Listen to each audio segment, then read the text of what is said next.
Hey guys, what I'd like to do in this video is talk about smart homes, which admittedly is something I am a little late to the game with. These are colourful LED Wi-Fi bulbs, and I've actually had these a couple of years and I use these at my old house. But it's only with moving to a new house that I've started to pick up different things, such as an energy monitoring plug, flashing LED lights. I've got a smart bulb thing, lamp thing downstairs and all that as well. And I've got bulbs in the ceiling as well. It's only now that I'm starting to pick all of these things up. And when I'm going out and I'm buying different things, if there's, for example, a bulb, if there's a regular bulb and a smart bulb, I'm gravitating towards the smart bulb so that I can connect remotely to it, switch it on and off, and sometimes change colors, etc. But what you quickly realize with all of this is that this connected world of smart homes is actually disconnected. What most people do is they run everything through one central app, for example, Amazon Alexa or Google Home. And I have been running mines through Google Home. And you can see here, I've got living room for the smart floor light. I've got the Nest in the kitchen there for heating. And then I've got the office main PC. That's the plug for the computer here. I've got bulbs and different things. And I've just been using Google Home to put everything together. But that doesn't really tell you the full story, because Google Home does allow you to change colors and it does allow you to switch things on and off, but it doesn't give you access to all features. With these bulbs, it doesn't give me the same control over colors and brightness that the dedicated app does. It's the same with TP-Link. This dedicated Casa app allows me to check the energy, which is the whole point of this plug. But when I connect to Google Home, I don't get that functionality, which means that I need to leave Google Home and go to the Casa app to check that. Same with these Wi-Fi LED lights as well.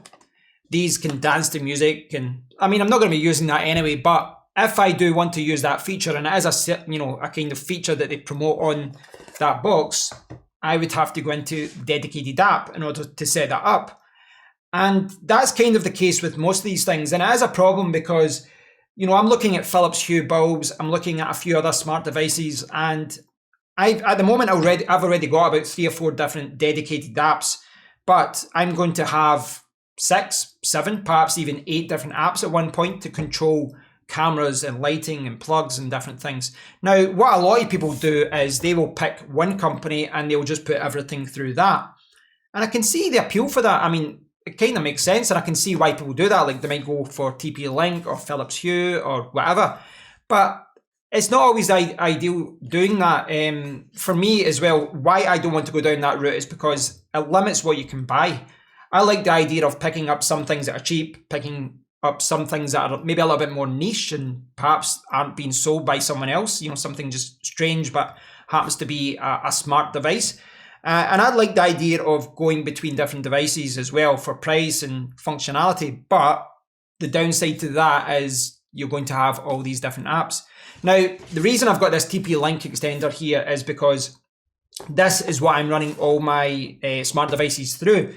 It says it's a range extender, and it is, but I'm actually running it on access point mode, and I'm just distributing Wi-Fi about the house with that. And I'm using the 2.4 gigahertz channel for that, because all these smart devices run on the 2.4 gigahertz channel.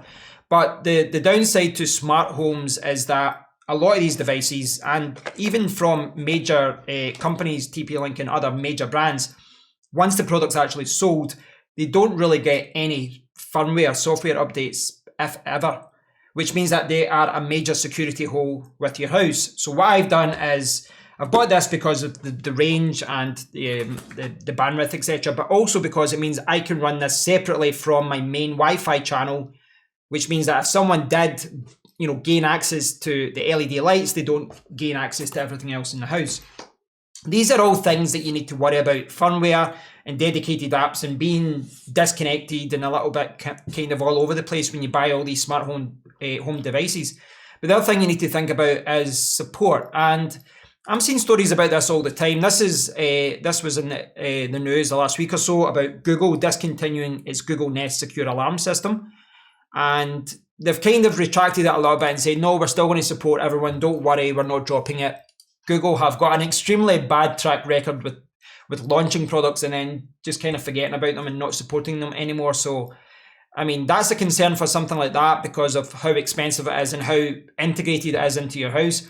And that's something that, you know, you have to take into account. I mean, I've been looking into even smart locks, you know, for the front door and other things for security, and seeing how it's all connected in a smart way, you know, connected via apps and all that. But you have to really have to look at a company's track record as far as software updates, as far as just supporting the product. And there's never any guarantees. So I'm still kind of tying myself into this smart world and trying to learn more and looking at different cameras and looking at bulbs and plugs. And I'm not going out there and spending thousands at once. I know some people do that. I'm just, whenever I buy something now, I'm leaning towards a smart product.